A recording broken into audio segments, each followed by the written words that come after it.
Вы ж не прыйшлі на завод, каб вас з гэтага завода потым на пенсію і правадзілі ганарова. Вы ў нейкі момант вырашылі быць выкладчыцай, а гэта як так здарылася? Гэта таму, што проста я казала ўжо аднойчы, некалі я ўжо казала пра гэта, што калі жанчына працуе на вытворчасці, у яе жыцця няма увогуле, а ў мяне там нейкія астаткі мазгоў былі, мне хацелася кніжкі там чытаць, там, разумееш, у тэатр хадзіць, а на гэта няма, вообще няма ніякага нічога.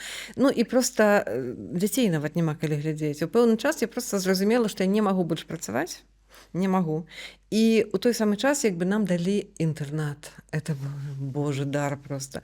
І я зразумела, ну, то бок, калі мы ішлі на кватэры, мая зарплата ўся ішла на кватэру на аплату. А тут як бы у нас вось інтэрнат, і мы так параіліся з мужам і вырашылі, што ну все, я буду глядзець дзяцей, бо там дзеці пачалі хварэць просто так. І я застаюся без працы, але гляжу дзяцей. У нас ёсць інтэрнат, то бок мы можам як бы, ну, мая зарплата не так ужо востра патрэбна.